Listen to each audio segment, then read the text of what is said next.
그때 어느 한 도시 안에 수마, 이름이 수마입니다. 수마라는 이름의 한 사람이 있었다고 합니다.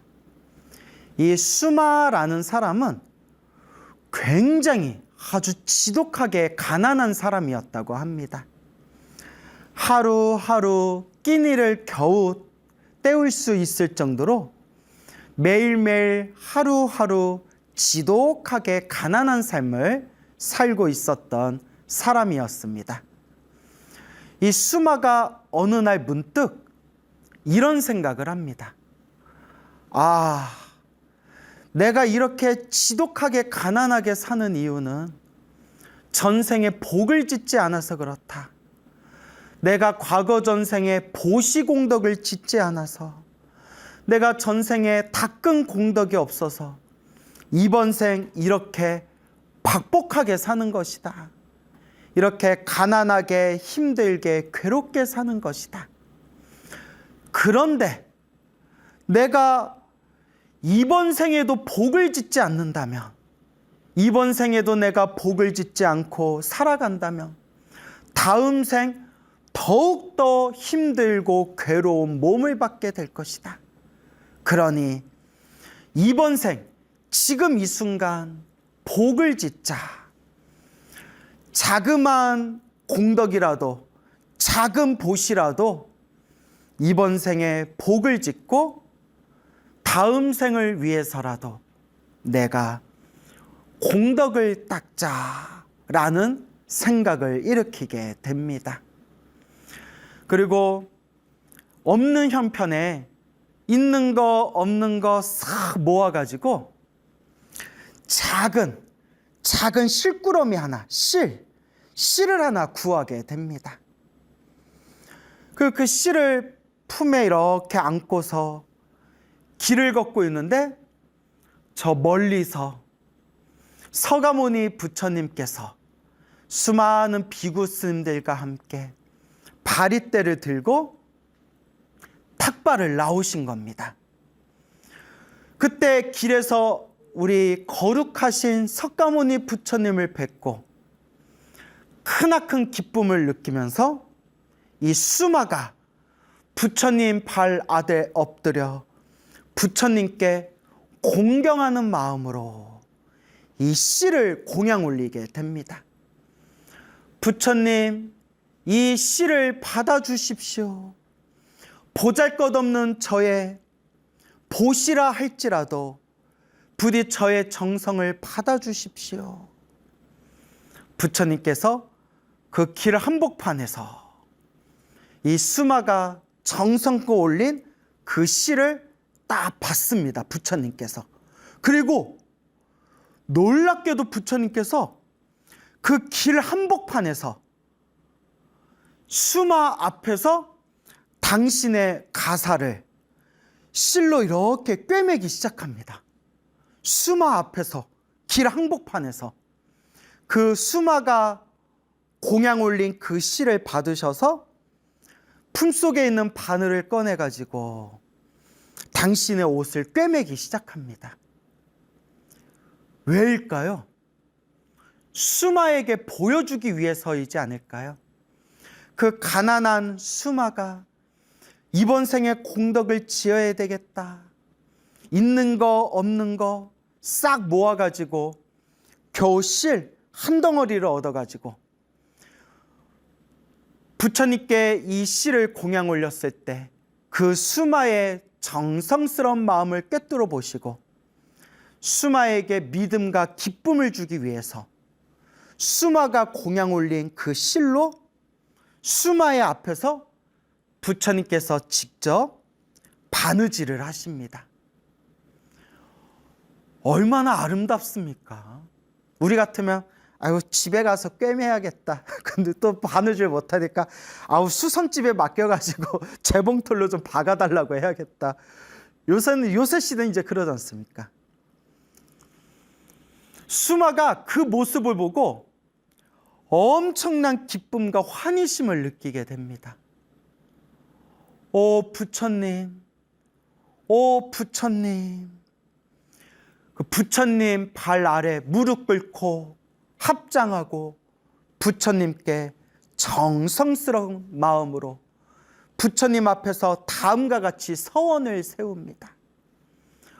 오 거룩하신 부처님이시여, 제가 이 보잘것없는 이 작은 보시를 부처님을 배웠고 부처님께 이 보잘것없는 작은 보시를 올렸습니다.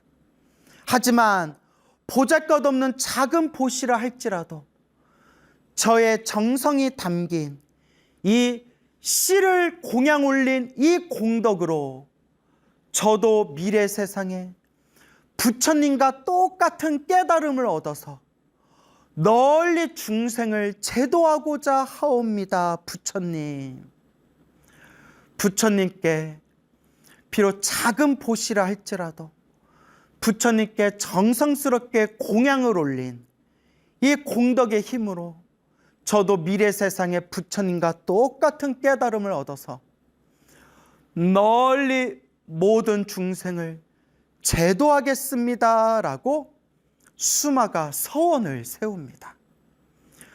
부처님께서 그 수마의 마음을 꿰뚫어 보시고 부처님께서 수마에게 이와 같이 말씀하십니다. 그대여, 부처님께 이와 같이 정성스럽게 보시공덕을 올리고 널리 모든 중생을 제도하겠다는 서원을 세운 이 공덕의 인연으로 그대는 미래 세상에 반드시 성불하게 되리라. 수마여, 그대는 미래 세상에 반드시 부처님이 되리라. 그대가 미래 세상에 성불하여 부처가 되었을 때 그 부처님의 이름을 십연이라 불리게 되리라. 십연 부처님. 십은 열십자고요. 연자가 이제 실이란 뜻이 있어요. 실연자.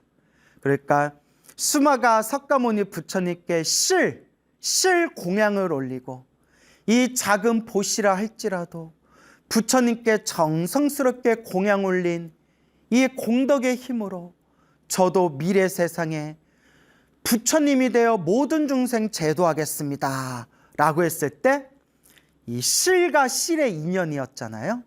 석가모니 부처님께 실을 올렸던 공덕의 인연이기 때문에 그대 미래 세상에 부처님이 되리니 십연이라는 이름의 부처님이 되리라 라고 부처님이 수마에게 수기를 내려주십니다. 수기, 그대는 미래 세상에 성불하게 되리라 라는 예언을 뜻합니다. 수기를 내려주니 그때 이 수마가 석가모니 부처님의 그대는 미래 세상 십연이라는 이름의 부처님이 되리라 라는 말씀을 딱 듣고 수마의 마음에서 걷잡을 수 없는 엄청난 기쁨과 환희와 그리고 이루 헤아릴 수 없는 크나큰 즐거움을 느끼게 됩니다. 크나큰 감동과 희열을 느끼며 수마는 부처님 발 아래 다시 공경 예배 올리면서 부처님 앞에서 다음과 같이 맹세를 합니다. 오 거룩하신 부처님, 저는 미래 세상에 널리 중생을 제도하겠습니다. 부처님, 눈이 어두운 자는 밝은 눈을 얻게 하고 귀의할 곳이 없는 자는 귀의할 곳을 얻게 하고 보호받지 못하는 자는 보호를 받게 하고 해탈을 얻지 못한 자는 해탈을 얻게 하고 평온하지 못한 자는 평온을 얻게 하고 열반을 얻지 못한 자는 열반에 이르게 하겠나이다. 오 부처님이시여, 부처님 발 아래 정성스럽게 공경 예배를 올리면서 가난한 수마가 이와 같이 서원을 일으키니 그때 부처님께서 환한 미소를 지으면서 입에서 광명이 뿜어져 나왔다고 합니다. 부처님 입에서 5가지 색깔의 광명이 뿜어져 나오면서 5가지 색깔의 광명이 다시 부처님의 몸을 세 겹으로 감싼 뒤에 세 겹으로 감싸진 그 광명이 부처님 정수리 안으로 쏙 들어갔다고 합니다. 이와 같이 부처님께서 환한 미소를 지으시니 그때 부처님 옆에 있던 아난 스님이 부처님께 이와 같이 여쭤봅니다. 부처님, 세존이시여, 어찌하여 그렇게 빙그레 환한 미소를 지으십니까, 부처님? 아난이여, 저 금방 부처님에게 씨를 공양 올린 저 가난한 사람을 보았는가? 보았습니다.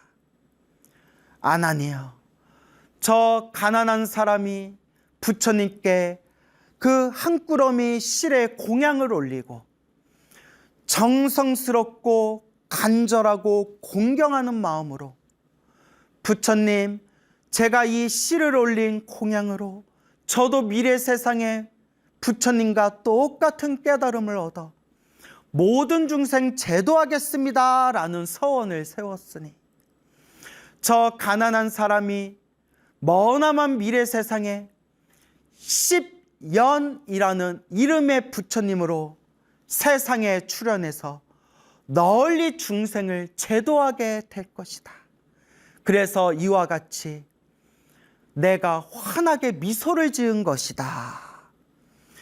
이 석가모니 부처님의 말씀을 듣고 그 자리에 있는 아난 스님과 수많은 비구 스님들이 다 함께 찬탄하고 기뻐하며 모두 다 함께 공경하는 마음을 일으켰다고 합니다. 겨우 실 한 꾸러미를 올렸을 뿐인데도 이와 같이 그대는 미래 세상에 성불하게 되리라 라는 수기를 받은 수마라는 가난한 사람의 놀랍고 아름다운 일화가 되겠습니다. 이 수마라는 가난한 사람은 비록 이번 생에 재물복이 없는 가난한 몸으로 태어나서 그렇게 가난한 업보를 받았지만 이 수마에게는 놀라운 성근이 있었습니다. 착할선 뿌리근 착한 뿌리가 있었습니다.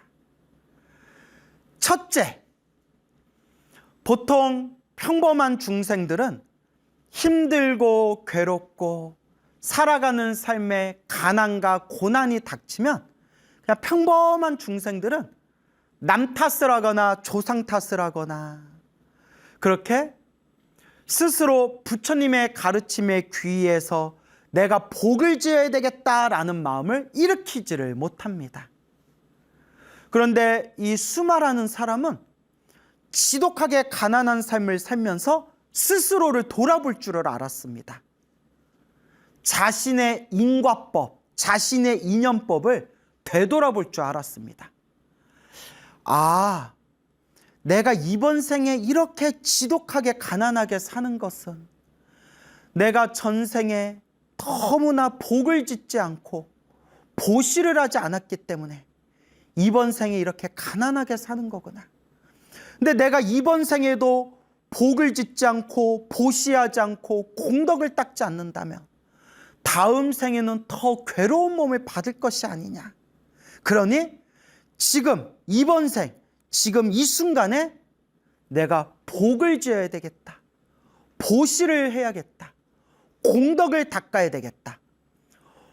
복을 짓고 선업을 짓고 공덕을 닦겠다라는 마음을 일으키게 됩니다. 이게 바로 첫 번째 성근입니다. 우리 주변의 어리석은 중생들을 보면 복을 짓고 선업을 짓고 공덕을 닦겠다, 이 공덕을 닦겠다는 마음을 쉽게 일으키지를 않습니다. 오히려 심지어 이 인과법과 인연법을 무시하고 눈앞에서 자기의 탐욕과 애착, 집착에 휩쓸려서 해서는 안 될 짓을 저지르고 남을 속이고 남을 짓밟고 남에게 피해를 주면서까지 자신의 재물 창고를 채우려는 사람들이 이 혼탁한 세상에 수도 없이 많습니다. 하지만 이 수마라는 사람은 내가 이렇게 힘들고 가난하게 사는 것도 다 내가 지은 복이 없어서 그렇다. 그러니 내가 지금이라도 복을 지어야 되겠다. 복 짓겠다. 공덕을 닦겠다. 라는 마음을 일으킨 것 자체가 바로 수마의 첫 번째 성근입니다. 전생에 그래도 착한 뿌리가 있었기 때문에 이번 생에 이런 마음을 낼 수가 있는 겁니다. 그러니까 우리 소나무를 애청하시는 우리 시청자분들, 우리 불자분들도 만약 마음속에 내가 복을 지어야 되겠다, 내가 보시공덕을 지어야 되겠다, 내가 주변에 내가 내 형편껏 조금이라도 내가 주변에 좋은 곳에 내가 나누겠다라는 마음을 일으키고 조금이라도 실천하는 사람들이 있다면 성근이 있는 사람들입니다. 이건 제 얘기가 아니라 다 부처님 경전에 나오는 말씀입니다. 이와 같이 자기가 복을 짓겠다라는 마음을 일으켰고 너무나 가난했기 때문에 겨우겨우 구할 수 있었던 것이 그 약간의 한 꾸러미의 씨를 겨우 구했을 뿐입니다. 그 씨를 가지고 길을 걸었을 때 뚜악 하고 길 한복판에서 생생하게 살아계시는 서가모니 부처님을 만나게 됩니다. 얼마나 큰 복입니까? 지금 이 시대 우리 불자님들은, 지금 이 시대 우리 중생들은 2600년 전보다 훨씬 더 물질적으로 풍요롭고 등 따숩고 배부르고 기름진 음식을 먹으면서 옛날 옛적보다는 훨씬 더 편안하게 의식주를 누리면서 살아가고는 있지만 지금은 아무리 우리가 애타게 바라고 바래도 살아계신 부처님을 만나뵐 수가 없습니다. 기껏해야 살아계신 부처님의 흔적을 마음으로 공경하고 찬탄하면서 부처님의 모습으로 조각한 불상에 공양을 올릴 뿐이죠. 그런데 이 가난하기 짝이 없는 수많은 길 한복판에서 탁발을 나오신 부처님, 살아계신 생생한 부처님을 그 자리에서 길 한 군데에서 딱 하고 마주치게 됩니다. 살아계신 부처님을 마주칠 수 있고 살아계신 부처님 시대에 살아계신 부처님을 뵙고 부처님에게 가르침을 받을 수 있다는 것을 얼마나 큰 복이겠습니까? 얼마나 큰 성근이겠습니까? 그래서 수많은 이와 같이 살아계신 부처님을 만나 뵙고 살아계신 부처님에게 직접 공양을 올릴 수 있는 성근이 있었던 겁니다. 우와, 참 놀랍지 않을 수가 없습니다. 내가 복을 지어야 되겠다라는 마음을 일으켰던 성근, 복을 짓기 위해서 씨를 구했는데 씨를 구하자마자 길 한가운데에서 탁발 나오신 부처님을 바로 눈앞에서 마주 볼 수 있고 부처님께 공양 올릴 수 있었던 성근, 그리고 세 번째 성근이 참으로 놀랍습니다. 우리가 부처님께 공양 올리면 우리 욕심 많은 중생들은 부처님께 공양 올리면서 저 잘되게 해주세요, 우리 자식 잘되게 해주세요, 돈 많이 벌게 해주세요, 모든 일이 술술 풀리게 해주세요. 이렇게 내 가족, 나와 내 가족이 이 세속에서 물질적으로 풍요로워지고 편안하게 즐겁게 해주세요. 이렇게 기도하고 이렇게 부처님께 빌 줄만 아는데, 이 지독하게 가난한 수마가 부처님께 공양을 올린 뒤에 부처님께 뭐라고 서원을 세웠죠? 오 부처님, 저의 이 보잘것없고 작은 이 실꾸러미, 이 작은 보시라 할지라도 제가 정성스럽고 공양을 올렸으니 이 보시의 이 공양의 공덕으로 저도 미래 세상에 널리 모든 중생을 제도하겠습니다 라는 위대한 발언을 일으키게 됩니다. 우리 같으면 지독하게 가난 속에서 힘들게 살았으니까 부처님에게 공양을 올리면 우리는 부처님 로또에 당첨되게 해주세요. 저 대박나게 해주세요. 저 돈벼락 맞게 해주세요. 저 제발 이 가난에서 벗어나서 부자가 되게 해주세요. 충분히 중생들은 이런 세속적인 소원을 빌 수가 있지 않습니까? 근데 수마는 그러지를 않았습니다. 수마는 부처님, 제가 이 부처님께 이 보시 공양을 올린 공덕으로 저도 미래 세상의 부처님과 똑같은 깨달음을 얻어서 널리 중생을 제도하기를 발언합니다. 이게 바로 보리심입니다. 보리심. 발, 안욕따라, 삼맥, 삼보리심. 줄여서 발보리심. 보리심이라고 부릅니다. 보살의 마음입니다. 모든 중생을 다 제도하겠습니다. 모든 중생 다 함께 성불하여 지이다. 이게 바로 보리심입니다. 그래서 우리 불자들도 항상 법회 때마다 이 보리심을 바라지 않습니까? 우리가 법회가 끝날 때마다 다 함께 두 손 모아서 부처님 앞에서 다 함께 합장하고 부르는 참불가, 노래가 바로 사옹서원이지 않습니까? 사옹서원이 바로 보리심입니다. 중생을 다 건지오리다. 번뇌를 다 끊으오리다. 법문을 다 배우오리다. 불도를 반드시 이루겠나이다. 이 사옹서원이 바로 보리심입니다. 이와 같이 보리심을 바랄 수 있었던 그 수마의 서원, 그 수마의 그 보리의 마음, 그 보리심이 바로 세 번째 성근이 되었던 것입니다. 이 수마라는 사람이 이번 생 지독하게 가난하게 살았는지는 모르겠지만 비록 그 몸뚱아리는 가난했을지 몰라도 그 마음의 그릇만큼은 우리보다 훨씬 더 뛰어난 존재였던 겁니다. 내가 이렇게 가난하게 사는 이유가 전생에 복을 짓지 않아서 그렇다. 그러니 내가 조금이라도 복을 지어야 되겠다.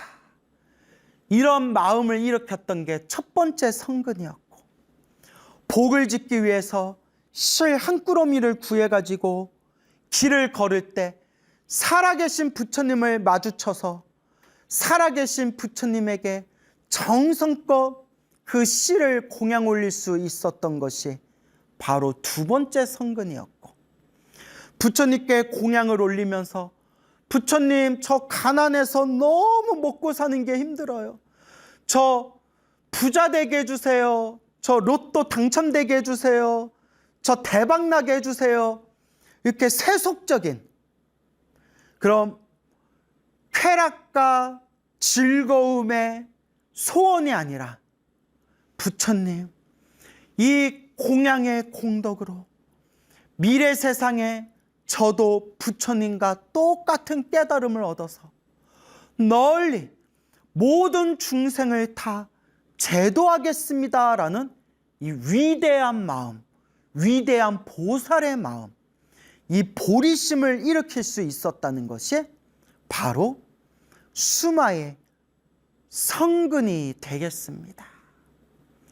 여러분, 부처님이 이와 같이 수마의 성근을 꿰뚫어 보시고 부처님께서 아무한테나 수기를 주시는 게 아닙니다. 사실 살아계신 부처님을 만나서 살아계신 부처님에게 그대는 미래 세상에 성불하게 되리라, 부처님이 되리라 라고 수기를 받을 수 있는 것은 머나먼 과거 전생에서부터 성근이 있어야만, 수많은 착한 뿌리를 심고 심었어야만 이번 생 살아있는 부처님을 만나서 그대는 미래 세상 성불하게 되리라 수기를 받을 수가 있다고 합니다. 그러니까 이 수마라는 사람은 비록 이번 생 가난하게 살아가는 모습을 보여줬을지는 몰라도 이번 생에 석가모니 부처님을 만나서 부처님께 그대는 미래 세상 10연이라는 이름의 부처님이 되리라 수기를 받을 수 있었다는 것 자체가 이 수마라는 가난한 사람이 머나먼 과거 전생에서부터 착한 뿌리, 성근이 있었던 사람이었구나라는 것을 우리가 미루어 짐작할 수가 있는 겁니다.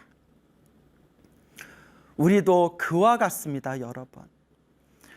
사람으로 태어나기 어렵고 부처님 법을 만나기 어려운데 우리가 전생에 무슨 복을 많이 지었기에 이번 생에 이렇게 사람으로 태어나 부처님 법을 만났을까? 내가 지금 이번 생 좀 가난하게 사는 사람도 있을 것이고 이번 생에 내가 조금 건강하지 못하고 병약하게 살아가는 사람도 있을 것이고 이번 생에 내가 조금 주변 사람들 관계가 좋지 못하고 좀 힘들고 괴롭고 답답하게 살아가는 사람이 있을지 몰라도 그럼에도 불구하고 가난하거나 부자거나 상관없이 똑똑하거나 좀 머리가 우둔하거나 상관없이 건강하거나 병약하거나 상관없이 살아가는 삶이 평탄하거나 살아가는 삶이 좀 괴롭거나 상관없이 어쨌거나 우리가 이번 생에 사람으로 태어나 부처님 가르침을 만난 것은 정말 그래도 과거 전생에 내가 지어놓은 복이 있고 착한 뿌리가 있었기 때문에 우리가 이번 생에 사람으로 태어나 부처님 법을 만날 수 있었던 겁니다. 그와 같은 믿음이 있어야 됩니다. 믿습니다 라는 그런 믿음이 있어야 됩니다. 그리고 다행이다, 다행이다 라는 마음이 있어야 됩니다. 참 다행이다. 사람으로 태어나 참 다행이다. 부처님 법을 만나 참 다행이다. 내가 조금이라도 복을 지을 수 있어서 참 다행이다. 내가 이번 생에 기도하고 염불할 수 있어서 참 다행이다. 내가 이번 생에 그래도 수행을 할 수 있어서 참 다행이다. 다행이다. 부처님 법을 만나고 부처님 법을 닦을 수 있어서 참 다행입니다 라는 마음을, 그 마음을 늘 우리 가슴에 되새겨야 합니다. 그래서 항상 복을 짓고 선업을 짓고 공덕을 쌓아야 됩니다. 그리고 복만 지어서는 안 됩니다. 복만 지어서는 부족합니다. 지혜도 닦아야 됩니다. 복은 많이 지었는데 지혜가 없는 사람은 다음 생에 부귀영화를 누릴 줄은 몰라도 어리석음에 휩싸여서 오히려 복을 다 까먹어 버린답니다. 우리 주변에 보면 그런 사람들 엄청 많지 않습니까? 태어날 때부터 뭐 금수저, 다이아몬드 수저로 태어나서 어렸을 때부터 늙어 죽을 때까지 떵떵거리면서 감각적인 즐거움과 쾌락을 누리면서 살아갔지만 지혜가 없고 어리석음에 빠져 있어서 복을 까먹을 줄만 알았지, 복과 지혜를 더 이상 닦지를 않아가지고 이번 생 복을 홀라당 까먹고 다음 생에는 복을 까먹어서 다음 생 안 좋은 몸으로, 나쁜 몸으로 태어나는 중생들이 지금도 헤아릴 수 없이 많다고 합니다. 복은 많은데 지혜가 없는 사람은 복을 까먹을 줄만 안다고 합니다. 그런데 지혜만 있고 복이 없는 사람들은 지혜는 있지만 이번 생에 복이 없기 때문에 자꾸 장애가 생긴다고 합니다. 지혜는 있는데 먹고 살기가 힘들다거나, 지혜는 있는데 무슨 일을 해도 좀 잘 안 풀린다거나, 지혜는 있는데 복이 없어가지고 살아가면서 자꾸 장애가 생긴다고 합니다. 그래서 우리 대승불교는 복해쌍수라고 이야기합니다. 복해쌍수, 복과 지혜를 함께 닦아야 된다. 그래서 우리는 부처님을 양족존이라고 부릅니다. 양족존, 부처님을 양족존이라고 불러요. 양은 둘 양자예요. 우리가 양쪽이란 말 들어보셨죠? 양쪽 말을 들어봐야지 할 때 양, 두 개라는 뜻입니다. 둘 양자. 족은 발족자예요. 발족자. 그러니까 양족 하면 두 발이라는 뜻이에요. 두 다리라는 뜻이에요. 두 개의 다리. 존은 높을 존. 양족존 하면 첫 번째 뜻이 두 다리를 가진 존재 중에서 가장 높으신 분이란 뜻이 있다고 합니다. 두 다리를 가진 존재는 신과 인간을 뜻한답니다. 신들과 인간은 다리가 두 개래요. 이렇게 양쪽에 두 다리. 그래서 신들과 인간들 중에서 가장 높으신 분, 그래서 양족존이라고 부릅니다. 그리고 양족존의 또 다른 뜻은 양족이 두 다리라고 했잖아요. 복이라는 다리와 지혜라는 다리를 뜻한답니다. 복과 지혜. 그래서 복과 지혜라는 두 개의 다리를 다 갖추신 높으신 분, 복덕과 지혜를 완벽하게 갖추신 높으신 분이라고 해서 양족존이라고 부릅니다. 그래서 우리가 이와 같이 부처님의 가르침을 공부하면서 복덕과 지혜를 함께 닦아야 된다라는 것을 명심하셔야 됩니다. 아무리 지혜가 있어도 복이 없으면 중생을 제도할 수가 없다고 합니다. 배고픈 사람에게 밥을 주려면 내가 밥이 있어야 남에게 밥을 줄 수 있습니다. 남에게 돈을 주려면 내가 돈이 있어야 남에게 돈을 줄 수가 있습니다. 내가 옷을 주려면 내가 옷이 있어야 남에게 옷을 줄 수 있습니다. 그와 같이 중생들에게 복을 주려면 내가 복이 많아야 남에게 복을 줄 수가 있는 겁니다. 하지만 아까도 말씀드렸지만 지혜가 없는 복은 어리석음에 휩싸여서 복을 까먹을 줄만 알지 복을 지을 줄은 모른다고 합니다. 그래서 복이 있어야 지혜도 닦을 수 있지만 복을 닦는 이유는 결국 지혜가 핵심이라는 겁니다. 결국 불교는 지혜의 종교, 깨달음의 종교지 않습니까? 결국 중생들에게 복을 주는 것보다 더 중요한 것은 중생들을 지혜와 깨달음의 길로 이끌어주는 것. 그래서 지혜가 가장 중요하다고 하는 것입니다. 그렇지만 대승불교에서는 복이 있어야 지혜도 닦을 수 있고 복이 있어야 깨달음도 얻을 수 있다. 그리고 복이 있어야 중생을 제도할 수 있다. 그래서 복해 쌍수라고 부르게 되는 겁니다. 우리 불자님들 절에 가시면 간절하게 기도하시지 않습니까? 또 절에 다니면서 집에서도 기도하고 매일매일 자신만의 기도를 하지 않습니까? 기도하고 기도할 때마다 나만 잘 되게 해주세요. 내 가족만 잘 되게 해주세요. 이런 좁은 마음으로 기도하면 내 복의 그릇이 작아진다고 합니다. 기도한 공덕은 있지만 내 복의 그릇이 작아진답니다. 그러면 어떻게 해야 내 복의 그릇을 크게 넓힐 수가 있는가? 그게 바로 보리심입니다. 보리심. 그래서 제가 늘 불자님들께 귀가 따갑도록 드리는 말씀이 있습니다. 무슨 기도를 하든 어떤 기도를 하든 내 개인적인 소원을 위해서 기도를 하더라도 기도의 마지막 마무리는 사옹서원으로 마무리해라 라는 말을 입이 따갑도록 말씀을 드립니다. 귀가 따갑도록 말씀을 드립니다. 사옹서원으로 마무리해라. 중생을 다 제도하겠습니다. 번뇌를 다 끊겠습니다.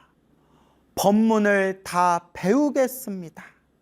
불도를 다 이루겠습니다.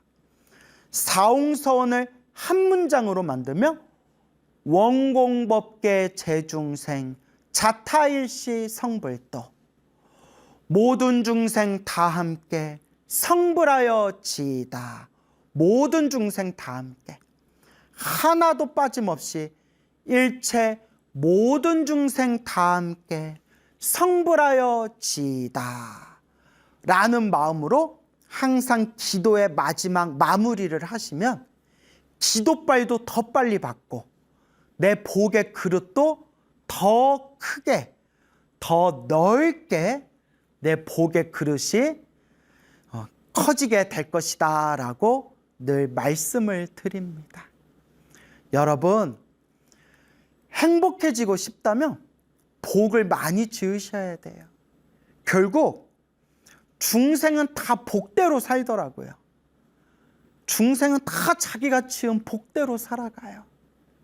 그래서 늘 기도하고 기도하면서 내가 지은 나쁜 업장, 나쁜 업보, 이 업장을 소멸하고 조금씩이라도 복을 짓고 복을 지으면서 복만 지으면 안 된다고 했죠? 복을 지으면서 지혜를 닦아야 됩니다.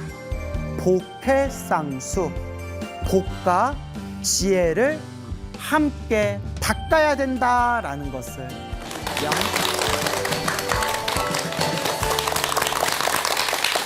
예, 만나서 반갑습니다. 반갑습니다. 별로 안 반가워요? 예, 반갑습니다. 광우 스님이라고 합니다.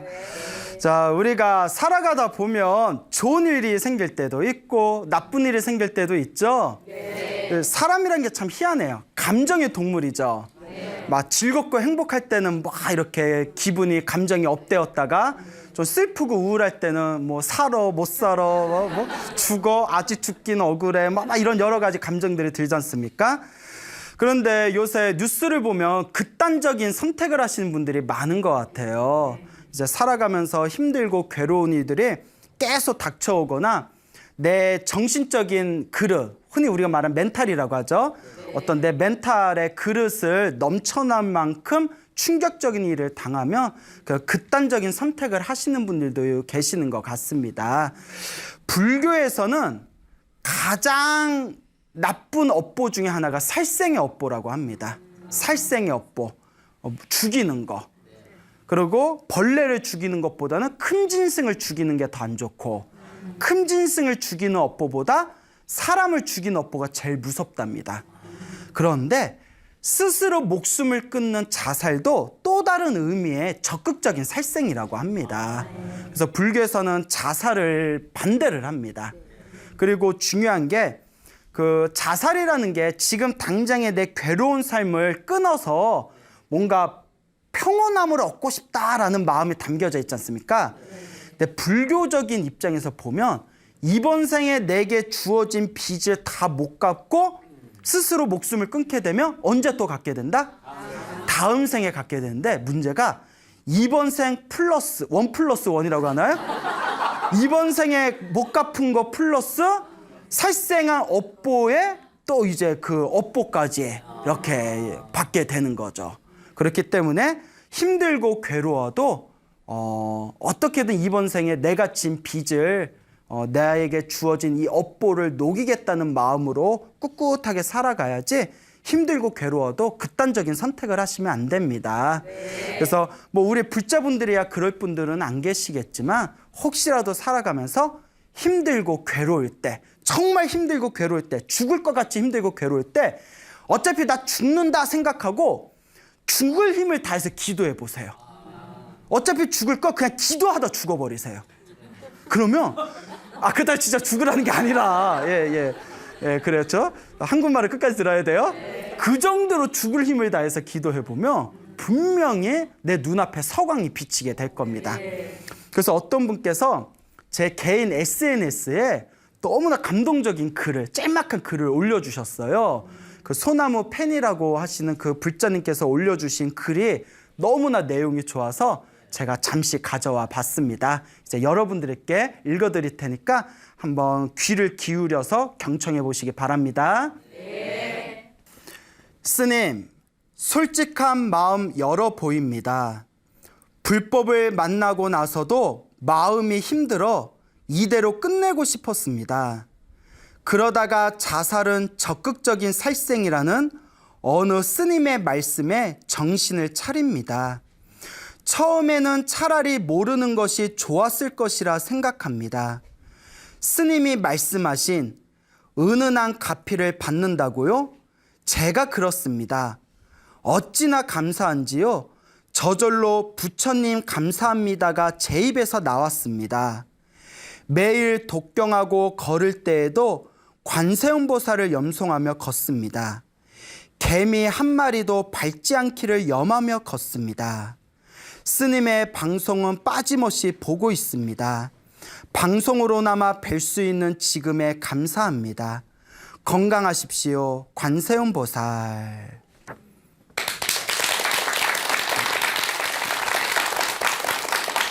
그래서 비록 짤막한 내용이지만 이 불자분께서 불법 부처님의 가르침을 만나고 난 뒤에도 마음이 힘들고 괴로워서 이제 자살을 할 마음이 있었는데 어느 스님의 자살도 또 다른 의미의 적극적인 살생이다라는 법문을 듣고 열심히 기도를 하셨나 봐요.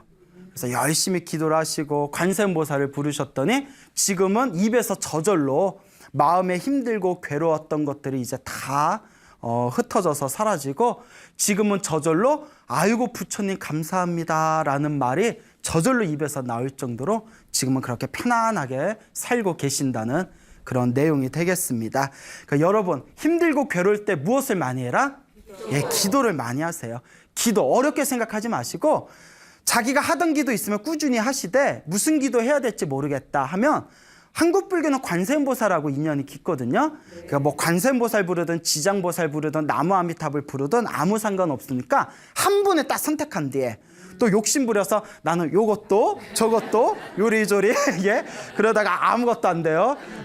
그러니까 딱 한 분 선택하셔서 아침에 일어나면 저녁에 잠들 때까지 간절하게 나무아미타불을 불러보세요. 관세음보살을 불러보세요. 지장보살을 불러보세요. 그래서 제가 항상 하는 얘기가 꿈에서 불보살이 환하게 나타날 때까지. 어떻게 나타날 때까지? 환하게 나타날 때까지. 불보살님이 빼꼼 보이다가 휙, 빼꼼 보이다가 휙 하고 사라질 정도는 안 돼요.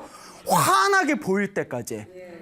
그렇게 기도를 하시면 여러분들의 업장이 점점 소멸되고 마음이 편안해지는 것을 느끼시게 될 겁니다. 알겠죠? 네. 자, 스님들 중에서도 자살을 하고 싶어하는 스님들이 있었나 봅니다. 오늘은 자살을 하려다가 깨달음을 얻으신 스님의 이야기를 여러분들께 전해드릴까 합니다. 부처님 당시의 일이었습니다. 석가모니 부처님. 어느 부처님이요? 예, 석가모니 부처님 당시, 지금으로부터 약 2500여 년 전쯤에 스님이 한 분 계셨는데, 이 스님의 법명이, 이름이 사빠다사였어요. 사빠다사라는 스님이었는데, 나이가 젊었을 때 부처님의 법문을 듣고 마음의 감동을 받아가지고 이제 출가를 하시게 됩니다.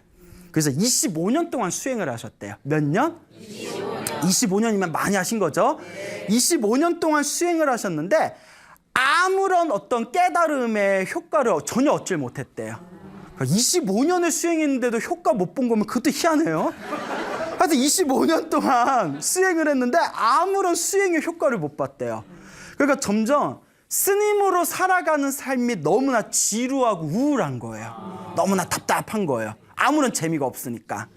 그러니까 점점 약간 우울증이 빠지셨는지 나중에는 그냥 나가서 살아. 25년이나 절에 있었는데 나가서 산들 나랑 맞겠냐. 그렇다고 절에 있기도 싫고 어떡하지? 그래, 죽어버리자. 자살하자. 스님이 그런 생각이 품는 거. 그래서 이제 자살을 그냥 이 세상 그냥 빨리 하직해버리자 이런 생각을 하고 이렇게 길을 걷고 있었는데, 그때 그 사찰에서 같이 살고 있었던 스님들이 이제 공양을 드시고 나서 공양을 마치시고 방에 들어갔는데 방에 코브라가 있는 거예요. 코브라, 뱀이 있는 거예요. 독사가. 스님들 깜짝 놀라가지고 스님들 그 뱀 보면 그거 어떡해요? 아싸 몸보신? 아싸 몸보신? 예, 웃자간 말이에요. 예, 그러면 안 되죠. 예. 그래서 제가 몸이 좀 허해서 그런가 봐요. 항아리를 가져와가지고 이제 나무집게를 해가지고 항아리에 담아서 산에다 버리려고 스님들이 나가는데 그 삿바다사 스님하고 마주친 거예요. 그 삿바다사 스님이 스님들 그 항아리에 뭐가 들었습니까? 그 항아리가 뭔데 그렇게 조심스럽게 품에 안고 어딜 갑니까? 질문하니까 아이고 삿바다사 스님 오시기 전에 방에 뱀이 있어가지고 독사가 있어서 항아리에다가 저희가 급히 항아리에 가둬놓고 산에 가서 이거 풀어주려고 합니다. 삿바다사 스님이 그 얘기 딱 듣고 그래 뱀한테 물려 죽으면 되겠구나. 그럼 어떻게 자살할까 생각하는데 뱀한테 물려 죽으면 되겠구나. 그럼 내가 갖다 버릴게. 나한테 달라고. 그 스님이 수고해 주시겠습니까? 내가 갖다 버리겠습니다. 나 산에 가는 길이었습니다. 하고 항아리를 받았어요.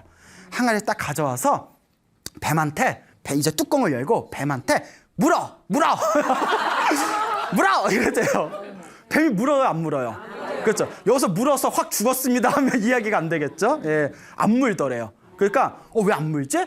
그래서 일부러 독사는 화가 나면 막 물잖아요. 독사가 화가 나게 하려고 항아리 막 흔들었대요. 항아리 막 흔든 뒤에 항아리에다 손을 집어넣었대요. 물어 했대요. 물었을까요 안 물었을까요? 예, 안 물었대요. 그래서 멀미를 하나? 이래가지고 너무 흔들었나? 그래서 책에 이렇게 나옵니다. 항아리에 아가리를 벌려서 손가락을 집어넣었대요. 예? 항아리에 아가리, 미안해요. 독사의 아가리를 벌려서 독사의 아가리를 벌려가지고 손가락을 집어넣었대요. 물으라고. 물었다 안 물었다? 안 물었다는 거예요. 그러니까 나중에 희한하죠? 그 이유가 조금 이따 나와요.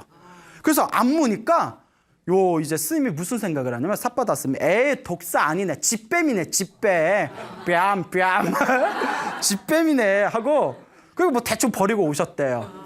그러니까 이제 스님들이 이렇게 마주쳐가지고 그 젊은 스님들이 삿바다사 스님 그 독사 멀리 잘 버리셨습니까?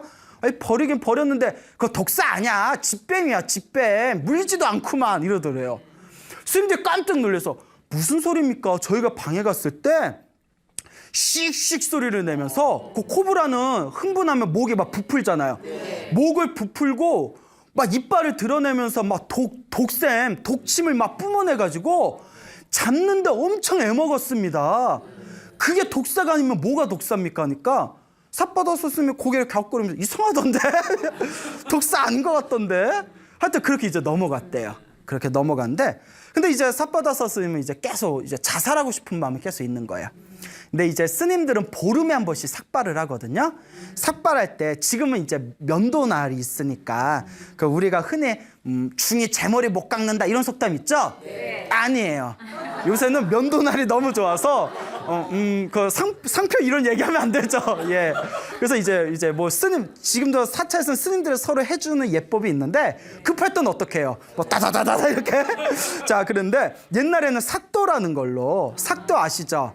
날카로운 면도날 삭도로 이렇게 삭발을 했기 때문에 혼자서는 못합니다. 너무 날카로워서. 그래서 이 삿바다사 스님께서 다른 스님들의 삭도로 머리카락을 이렇게 밀어드렸는데 그 날카로운 삭도를 보고 머리가 번쩍거린 거예요. 아, 이걸로 목을 끊으면 되겠구나. 이걸로 목을 끊어버리면 되겠구나. 그래서 이제 삭발을 다 맞춘 뒤에 삭도를 이제 잘 갈아가지고 가려면 한 방에 가야 되잖아요. 싹싹 잘 해서 이제 나무 밑에 갑니다. 혼자 이제 아무도 없는 나무 밑에 가가지고 나무에다 다 머리를 기댄 채 요 삭도를 목에다 갖다 댔대요. 목에다 딱 갖다 댄데 근데 다시 한번 이런 극단적인 선택하면 된다 안 된다? 예, 절대 안 됩니다. 알겠죠? 이번 생의 빚은 이번 생에 풀어야 됩니다. 예, 근데 이제 이 스님이 이제 극단적인 선택하려고 목에다가 삭도를 딱 갖다 대는 순간 우리가 죽을 때가 되면 살아온 지난 날이 다 이렇게 필름처럼 지나간다고 하잖아요. 예, 그런 얘기 들어보셨죠? 그래서 목에다 칼을 딱 대고 순간 자기가 머리 깎고 출가해서 25년 동안 살았던 출가 생활이 머리에서 싹 흘러가더래요. 싹 흘러가는데 필름처럼 싹 자기가 살아왔던 삶을 봤더니 비록 깨달음은 못 얻었지만 25년 동안 자기가 머리 깎고 살아왔던 삶이 참으로 맑고 깨끗해서 하나도 누가 흠잡을 데 없을 정도로 청정한 삶을 살았다는 거예요. 계율 잘 지키고 나쁜 짓 안 하고 부처님이 하라는 대로 깨끗하게 살았던 거예요. 아, 그래도 내가 지금 수행에 아무런 효과를 얻지 못했지만 그래도 25년 동안 살아왔던 내 출가의 삶이 그래도 아름답고 맑고 청정하고 깨끗했구나라는 생각이 딱 들면서 순간 온몸에서 엄청난 기쁨과 희열감이 올라왔대요. 황홀감이 올라왔답니다. 막 그 엄청난 기쁨 있잖아요. 엄청난 온몸에 그냥 기쁨이 확 일어나면서 순간 그 기쁨을 처음 경험해 본 거예요. 순간 마음의 문이 확 열리면서 손에 이고 있는 삭도를 딱 내려놓고 깊은 명상 상태에 들어갔대요. 아, 내가 지금까지 살아왔던 삶이 참으로 맑고 깨끗하고 청정했구나. 그래도 잘 살았구나. 라는 생각이 떠오르면서 온몸에 엄청난 황홀감과 희열과 기쁨이 올라오면서 마음의 문이 열리며 깊은 명상 상태로 딱 빠져듭니다. 그리고 그 짧은 순간에 삭도로 목을 막 찢으려는 그 짧은 순간에 모든 번뇌와 욕망이 사라진 아라한이 됩니다. 그 순간에 깨달음을 얻은 거예요. 그 짧은 순간에. 그러니까 그렇게 이제 깨달음을 얻고 나서 이제 모든 번뇌가 다 사라졌잖아요. 모든 욕망이 다 사라져서 성자가 된 거예요. 아라한이라는 성자가 돼서 기쁘고 고요한 마음으로 다시 사찰로 돌아옵니다. 그때 이제 스님들을 또 마주쳐요. 그러니까 스님들이 아니 삿바다사 스님 어디 갔다 오셨어요? 어디 갔다 오셨길래 지금 오세요? 했더니 삿바다사 스님이 하는 얘기가 아 실은 내가 이렇게 승려로 사는 게 너무 답답하고 지루해서 이 칼로 목을 찢어서 자살하려다가 칼로 목을 찢지 않고 지혜의 칼로 번뇌를 잘랐다. 이렇게 표현을 한 거예요.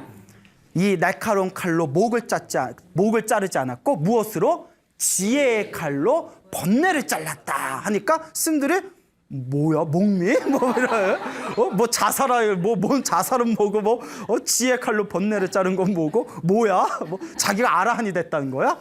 그리고 이제 제자들이 이제 스님들이 이상하게 느껴지니까 부처님께 찾아가서 여쭙습니다. 부처님 뭐 삿바다사 스님을 만났는데 뭐 자살하려고 했는데 자살을 안 하고 목을 끊는 대신 지혜의 칼로 번뇌를 잘랐다. 무슨 자기가 아라한이 된 것처럼 이야기합니다. 이거 뭐 어떻게 된 겁니까? 하니까 부처님이 이미 모든 걸 다 꿰뚫어 보시잖아요. 그렇죠. 그 부처님께서 모든 번뇌와 욕망이 사라진 아라한은 결코 자살하지 않는다. 그래서 지금 그대들이 말한 삿바다사 스님은 이미 아라한이 되신 분이다. 다 이렇게 이야기를 하더랍니다. 그러니까 스님들이 깜짝 놀라면서 이런저런 얘기를 하다가 세 가지 궁금증을 느끼게 됩니다. 그래서 이제 스님들이 부처님께 세 가지 질문을 올려요. 삿바다사에 대해서. 자, 뭐냐? 첫째, 처음에 자살하려고 독사의 입에다가 손가락같이 넣었는데 왜 독사가 물지 않은 겁니까? 둘째, 아라한이 될 만큼 공덕이 쌓이신 분인데 왜 자살하려는 그런 부정적인 마음을 내신 겁니까? 셋째, 그렇게 짧은 순간에 어떻게 아라한이 된 겁니까? 이 세 가지 질문을 올리게 됩니다. 자, 그때 이거 이제 아주 중요한 거예요. 잘 들으셔야 돼요. 부처님께서 뭐라고 하셨냐면 그건 어려운 게 아니다.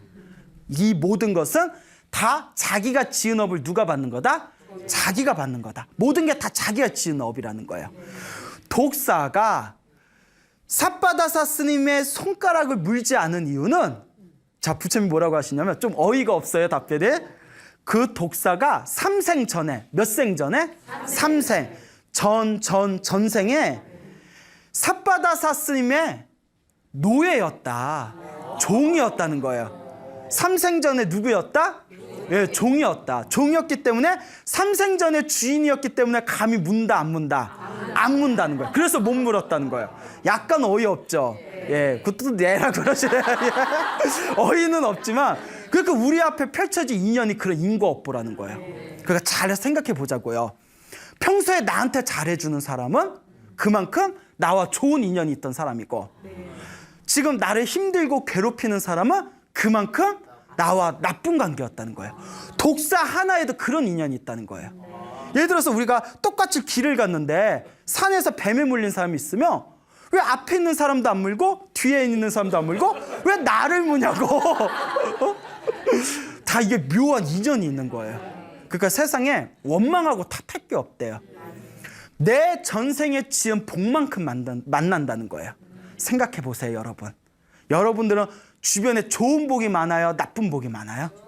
아, 그래요? 예, 그래요. 아, 왜요? 그렇다는데. 아유, 훈훈하다. 예. 그래요. 예, 좋은 인연이든 나쁜 인연이든 좋은 복이든 나쁜 복이든 다 내가 지어놓은 인연법이다라는 걸 명심하시기 바랍니다. 알겠죠? 네. 자, 그리고 두 번째, 부처님께서 다음과 같이 얘기하십니다.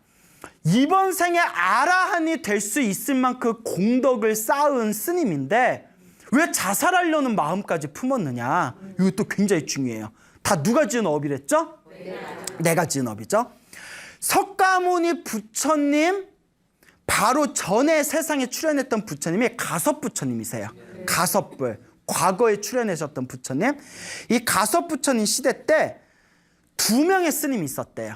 2명의 스님이 있었는데 그중에 젊은 스님이 굉장히 부잣집에서 살다가 부잣집 출신이었다가 머리를 깎고 출가한 이 젊은 스님이 승려 생활을 하면서 너무너무 지루한 거예요. 그래서 막 이제 나가고 싶은 마음이 드는 거예요. 아우, 절에 있어봤자 수행도 잘 안 되고 그냥 나가서, 우리 집 부자인데 그냥 나가서 복이나 지으면서 결혼해서 처자식하고 옹기종기 그냥 살아야겠다. 에이, 나 나갈래! 이러고 있는데 나가고 싶은 마음을 같이 있던 도반 스님한테 얘기했대요. 그러니까 도반 스님이 그 얘기를 딱 듣고 딱 손을 붙들면서 나가서 처자식 먹여 살리려면 뼈골 빠지고 힘들고 괴롭고 지지고 볶고 지지고 볶으니 저녁에 볶음밥 뭐 이러면서, 그러니까 나가지 말아라. 부처님 이 도량에 있으면 얼마나 편안하고 아무것도 신경 안 쓰고 수행만 할 수 있지 않냐.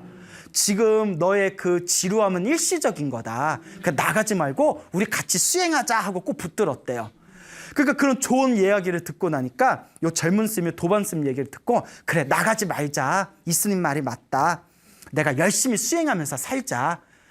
그리고 그 다음날 환속할 때 자기가 쓰던, 스님이었을 때 쓰던 물건들 있잖아요. 뭐 승복이랑 물건이랑 책 같은 거, 이런 것들을 다 버리려고 모아놨다가 다시 절에서 살자라는 마음이 들어서 다시 창고에서 꺼내가지고 그릇 같은 거, 옷 같은 거 깨끗이 빨고 설거지를 하고 있었대요. 그때 이제 그 전날에 나가지 말고 같이 살자 했던 도반 스님이 옆에 이렇게 앉더랍니다. 그러니까 이렇게 설거지하고 이렇게 그릇 닦고 물건 닦고 있던 그 젊은 스님이 도반 스님을 보면서, 스님, 실은 나 나가면 이거 다 쓰임질러 그랬다? 근데 스님이 나 잡았으니까 이거 다시 써야지 뭐. 그 도반스님이 딱 봤더니 물건이 좋은 거예요. 그랬을까? 대체 눈치채셨죠? 속으로 아우 보낼 걸. 아우 저거 다 내 거였는데. 그러니까 공부하는 스님들 그런 탐욕심이 났나 봐요. 가섭 부처님 당시에. 저거 다 내 거였는데. 그리고 그날부터 그 도반 스님이 젊은 스님 볼 때마다 야 그냥 나가라. 에? 절에 써봤자 외롭고 힘들잖아. 너 또 집이 부자라며 가서 건물 져. 이러면 건물 짓고 따박따박 월세 받으면서 편하게 살아. 이러면서 이제 우스개로 너 부자라면서 나가서 그냥 행복하게 살아. 나가라 이러는 거예요. 그래서 젊은 스님이 처음에는 하다가 계속 나가라 하니까 짜증이 확 나는 거예요. 그런 거 있잖아요. 좋은 말도 자꾸 하면 짜증 나잖아요. 저 스님은 내가 나가겠다고 했더니 그렇게 간곡하게 잡더니 갑자기 또 나가라는 건 무슨 경우야? 내가 호구야? 막 이러면서 그러면서 왜 나가라고 했을까? 했더니 눈치를 챈 거야. 아유 이거 갖고 싶어서 나 그렇게 나가라는구나. 아이고 이런. 그러면서 부처님의 이야기가 끝나면서 부처님이 이렇게 얘기하십니다. 그때 젊은 스님이 나가지 못하게 잡았던 스님이 지금의 삿바다사 스님이고, 잡았다가 욕심 생겨서 나가라 했던 스님이 지금의 삿바다사 스님이라는 거예요. 수행을 열심히 하려는 스님을 자꾸 나가라 했던 그 나쁜 업보의 힘 때문에 이번 생에 25년 동안 절에 있으면서도 자꾸 수행이 잘 안 되고 자꾸 스님으로 살기가 싫어지고 괜히 막 이 세상에서 살기도 싫어지는 그런 우울한 마음을 갖게 되었다는 겁니다. 여기서 중요한 거 누가 지은 업보죠? 그러니까 여러분 사람들한테 좋은 말만 해야 돼요. 뭐냐는지 알죠? 너 그렇게 해봐라. 너 잘 되는 내가 한번 보자. 뭐 이래버리면 내가 안 돼요. 뭔 얘기인지 알죠?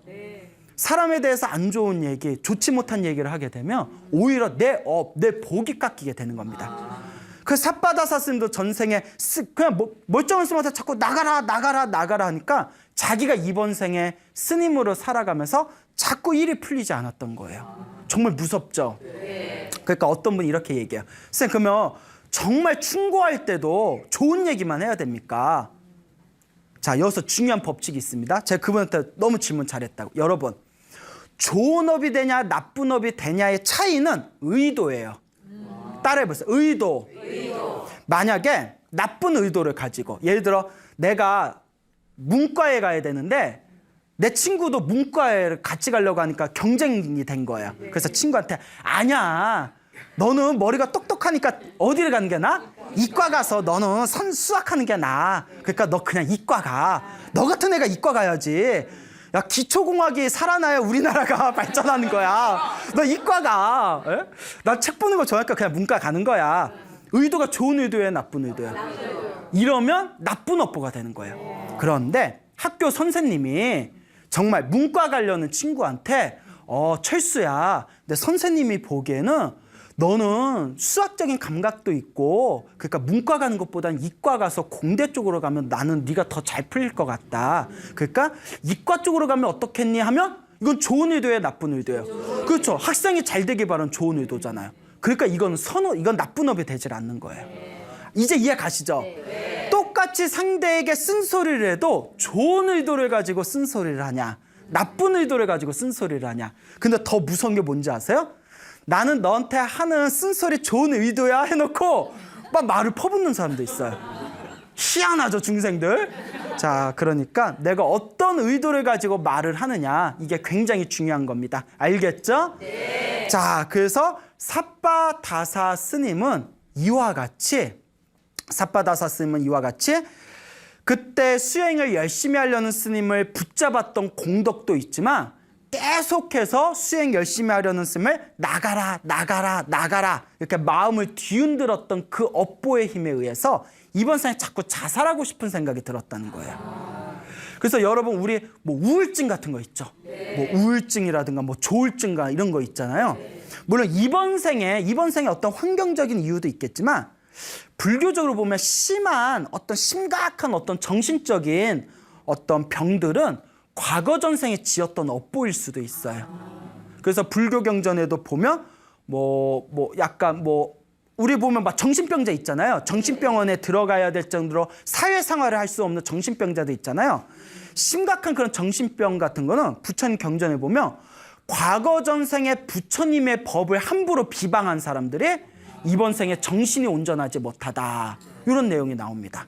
이번 생에 자꾸 마음이 우울하고 답답한 그런 사람들이 있으면 또 전생에 사람들한테 좋지 못한 얘기를 많이 하고 다른 사람들 마음에 상처기를 많이 냈기 때문에 이번 생에 내가 이렇게 마음이 답답한 업보를 받았나 이렇게 한번 진지하게 고민해 볼 필요도 있어요. 그러니까 마음이 좀 답답하고 마음에 부정적인 생각이 많은 사람들은 묻지도 말고 따지지도 말고 무엇을 많이 해야 된다? 예, 기도를 많이 해야 돼요. 제 말이 웃겨요? 예, 그래요. 기도를 많이 해야 돼요. 알겠죠? 예, 업장 소멸을 많이 하셔야 돼요. 그게 중요합니다. 예, 그래서 의사의 상담도 받아가면서 기도를 하면 분명히 더 큰 효과를 볼 수 있을 것이다. 그러면서 부처님께서 다음과 같이 얘기하십니다. 자, 그때 스님들이 3가지 질문했잖아요. 독사가 왜 안 물었냐?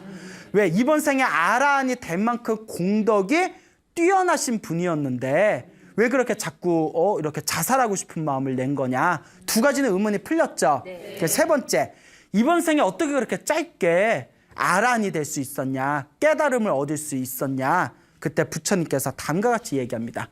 전생에 수행을 열심히 하려는 스님을 자꾸 나가라 했던 입으로 지은 업은 있었지만 그래도 가섭 부처님 당시에 수행을 하긴 했다는 거예요. 그때 과거 전생에 수행을 열심히 했던 공덕의 힘이 있어서 이번 생에 늦게나마 깨달음을 얻어서 아라한이 될 수 있었다라는 이야기가 나옵니다. 그러니까 좋은 것도 나쁜 것도 그대로 누가 받는 거예요? 야, 이거 정말 묘해요. 여러분들 앞에 펼쳐진 좋은 일도 나쁜 일도 다 그대로 여러분들이 받은 거예요. 무슨 말인지 알겠죠? 그러니까 좋은 업은 더 많이 짓도록 노력하고 나쁜 업이 있다면 자꾸 소멸하도록 노력해야 됩니다. 한치의 틈도 없어요. 좋은 업도 나쁜 업도 모두 누가 지은 업이다?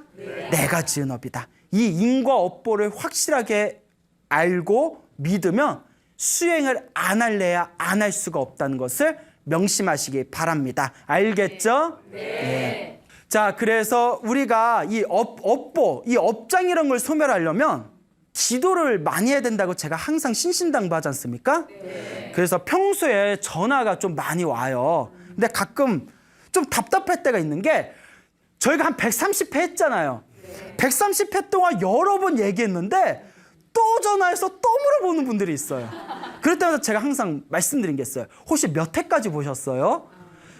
한 100회까지 봤어요 하면 제가 그래도 좀 마음이 괜찮아. 100회까지 보셨는데도 그래도 궁금한 게 있으신가 보고. 근데 꼴랑 한 30회 봤어요 이러면 조금 그래요 마음에. 아유, 그냥 100회 이상은 보시고 전화하셔요. 소나무에서 다 얘기해 놨어요. 예. 그래서 이제 제가 이미 다 얘기해 놨던 거지만 그래도 또 오늘 한번 또 조금 더 상세하게 말씀을 드리겠습니다. 첫째, 스님, 기도를 할 때 무슨 기도를 할까요? 이미 여러분들 많이 들어보셨죠? 제가 항상 얘기하죠. 어느 기도를 하든 하나로 통한다. 그러니까 지장보살을 하든 관세음보살을 하든 금강경을 하든 법화경을 하든 하나를 꾸준히 잡아서 하나를 꼭 꾸준하게 쭉 밀고 가라. 이 얘기를 굉장히 많이 드렸습니다. 그러면서 또 질문하신 게, 스님, 저는 아침에는 천수경하고 점심에는 금강경하고 저녁에는 법화경 하는데 그러니까 이렇게 골고루 해도 될까요? 그러면 이제 제 입장에서 제가 뭐 일타스님, 지조감의 일타스님, 이미 세상을 떠나신 그 기도를 굉장히 많이 하셨던 일타스님 책이라든가 법문이라든가 다른 큰 스님들 법문을 보면 이것저것 하지 말래요. 하나 선택하면 그걸로 아예 밀고 가라고. 금강경을 했으면 꿈에서도 금강경이 나올 정도로 하고, 법화경을 하면 꿈에서도 법화경이 나올 정도로 하고, 그냥 하나 선택했으면 그걸 쭉 밀고 가래요. 그래서 만약에 바꾸고 싶으면 한 100일 단위로 바뀌어라. 그러니까 100일 동안은 금강경 100일 기도했으면 그 다음에는 뭐 법화경 100일 기도를 하고, 법화경 100일 기도했으면 그 다음에는 뭐 지장보살 100일 기도를 하고. 무슨 말인지 알겠죠? 100일 단위로 끊어서 기도를 하되, 이렇게 돌려가면서 기도를 하되, 하나 할 때는 어떻게 해라? 꾸준하게 하나만 선택해서 해라 했습니다. 알겠죠? 네. 자, 그리고 스님 기도할 때 어느 시간대 하는 게 좋아요? 아침, 새벽에 하는 게 좋아요? 아침에 하는 게 좋아요? 낮에 하는 게 좋아요? 밤에 하는 게 좋아요? 예, 새벽에 또 저러신다. 또 저러신다. 내가 항상 말씀드렸죠. 아침에 하면 아침에 하는 대로 좋고, 낮에 하면 낮에 하는 대로 좋고, 밤에 하면 밤에 하는 대로 좋고. 그러니까 언제 하든 상관없다. 그리고 또 이런 질문을 하세요. 스님, 어느 쪽 방향 보고 해야 돼요? 아, 진짜요. 어느, 동쪽 보고 해요? 서쪽 보고? 그냥 하고 싶은 대로 하세요. 아, 스님, 스님, 저는 나무 아미탑을 연불 하는데, 나무 아미탑을 연불 하려면 서쪽 보고 하라는데, 우리 집에 서쪽에 화장실이 있어요. 화장실 보고 하려니까 좀 그래요. 그래서 제가 이렇게 얘기합니다. 어느 쪽 보고 해도 상관없다. 동쪽에는 동쪽에 부처님이 계시고, 서쪽에는 서쪽에 부처님이 계시고, 남쪽과 북쪽에는 남쪽과 북쪽에 부처님, 사방팔방에 다 부처님이 계시다. 동쪽에는 아촉불이 계시고, 서쪽에는 아미타불이 계시고, 남쪽에는 보생불이 계시고, 북쪽에는 불공성취불이라는 부처님이 계시고, 어느 쪽을 보고 하든 다 부처님이 계시다. 무슨 말인지 알겠죠? 네. 세상에 이렇게 좋은 법이 어딨어요. 이쪽을 봐도 부처님, 저쪽을 봐도 부처님, 사방이 다 부처님이잖아요. 네. 어느 쪽 보고 해도 상관없다. 그래서 그 부처님 보기 싫으면 이렇게 쳐다보면 되나요? 위아래에도 다 부처님이 계세요. 알겠죠? 네. 그러니까 어느 시간에 하든 상관없고, 예? 그거 어느 쪽 방향을 보고는 상관없다. 네. 그냥 열심히만 해라. 네. 라고 얘기했는데 제일 화가 나고 짜증난 게 뭔지 아세요? 실컷 가르쳐줬는데 며칠 후에 만났어요. 보살님, 그렇게 제가 가르쳐준 대로 기도 열심히 하세요 하니까 그 보살님 하신 말씀, 바빠서 못해요. 그 왜 물어봐? 아, 사람 바빠 죽겠는데 왜 물어보냐고. 안 할 거. 예? 순간 욱했어요. 예. 자, 이제 웃자고 한 말이고, 바쁘면 못할 때도 있죠. 예. 그래서 제가 항상 하는 얘기, 짜투리 시간에라도 해야 된다. 언제라도 해야 된다? 여러분 전철 타잖아요. 그 전철 시간에 뭐예요? 전철 타면 전철 탈 때 막 이렇게 뭐 까떡까떡 뭐 이런 거 하지 말고, 전철 탔으면 전철에도 이렇게 연불하시고 속으로, 버스 타면 버스에서도 연불하시고, 짜투리 시간 있잖아요. 예를 들어 집에서 회사 왔다 갔다 걸어갈 때도 발자국 하나하나에 관세음보살, 발자국 하나에 관세음보살, 관세음보살, 관세음보살. 어떤 분은 설거지를 하는데 설거지할 때 연불을 하면 그렇게 집중이 잘 된대요. 옛날에 설거지를 하면 내가 결혼한 게 무슨 내가 식모살이 하러 결혼했냐, 설거지 거리는 왜 이렇게 많냐, 아우 짜증나 했는데, 이제 기도할 시간이 없으니까 청소하고 설거지할 때 설거지하면서 내 마음을 닦는다 생각하고 관세음보살, 관세음보살, 관세음보살. 너무 설거지하는 시간이 즐겁더래요. 직접 들은 얘기예요. 그러니까 짜투리 시간에라도 부지런히 열심히 해야 된다. 알겠죠? 네. 예. 그래서 어느 쪽 방향을 보고 하든 상관이 없습니다. 그거 몇 시에 하든 상관이 없습니다. 뭐 우리 불교는 그런 얘기 뭐 있어요. 뭐 자시기도라고 해서 자축인묘할 때 자시에 하는 기도가 좋다느니 새벽 뭐 인시에 하는 기도를 해야 호랑이 기운에 반다 이런데, 제가 책을 찾아봤더니 그거는 불교 경전에는 그런 말 없어요. 그 도가사상에서 나온 거예요. 도교사상에서는 기를 닦기 때문에 자축, 인묘, 진사오미, 신유수레로 이렇게 시간의 기운, 우주의 기운 따라서 몸의 에너지가 변화가 된대요. 그러니까 이거는 도교사상에서 얘기하는 건데, 물론 그렇게 따져서 효과 보신 분도 많아요. 그러니까 뭐 자시에 기도하고 싶으면 자시에 하셔도 되고, 인시하고 싶으면 인시에 하셔도 돼요. 근데 제가 얘기하고 싶은 거는 어느 시간에 하든 기도한다는 것 자체가 중요하다.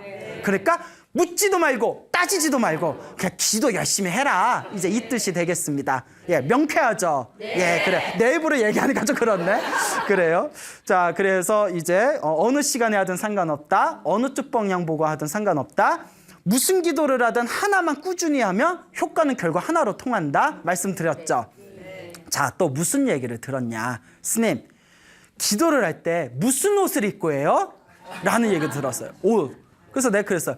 집에 그냥 평소에 입고 있는 옷으로 기도하시면 돼요. 너무 거창하게 생각할 필요 없어요. 하니까 어떤 분이 뭐 기도할 때 법복이라고 해서 법복을 하나 따로 준비해서 기도할 때는 그 옷 입고 기도하고 기도 마칠 때는 벗어나서 깨끗하게 보관하고 그 기도할 때만 그 옷을 입으라고 하던데요 하니까 그렇게 하면 마음의 정성은 더 들어가겠지만 요새같이 바쁜 현대 시절에 이 시대에 이 사회에 그렇게 일일이 따지기가 어렵지 않습니까? 그럼 만약에 내가 짜투리 시간에 기도하라고 했는데 그러면 전철에서 기도할 때 전철 화장실에 가서 옷 갈아입어가지고 안 되잖아요. 옛날에는 그게 맞는데 현대사회는 복잡하니까 무슨 옷을 입든 신경 쓰지 말고 마음을 집중하는 게 중요하다. 항상 말씀을 드립니다. 또 하나 질문하는 게 참 질문거리 많죠? 소리 내서 연불 해요? 그냥 소리를 안 내고 연불 해도 돼요? 또 이런 질문도 많이 하세요. 그건 제가 항상 드리는 말씀. 소리를 내든 소리를 내지 않든 마음이 중요하다.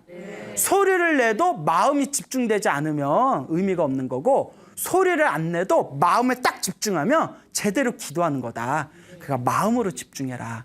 그리고 이제 마지막. 스님, 너무 회사 갔다 오면 너무 피곤하고 힘들어서 기도하고 싶어도 힘들어서 기도를 못 하겠어요. 뭐 좋은 방법이 있을까요? 예, 있습니다. 이거 꼭 알려드리고 싶어요. 여러분, 너무 기도하기가 힘들면 테이프나 CD나 MP3 같은 거 있죠? 연불이나 독경을 틀어놓고 가만히 듣는 것만으로도 기도가 된다, 안 된다? 기도가 된다고 했어요.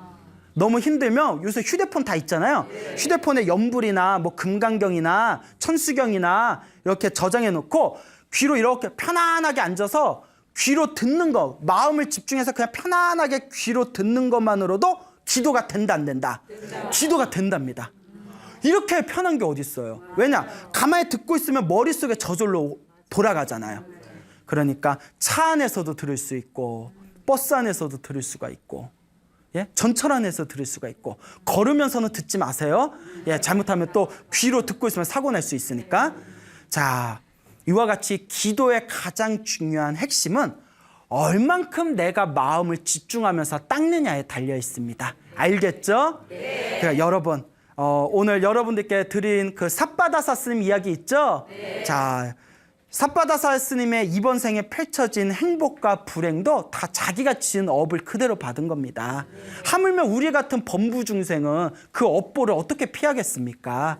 그러니까 여러분, 이번 생에 좋은 업 많이 지으시고 기도 열심히 하셔서 여러분들의 업장을 시원하게 소멸하시길 바랍니다.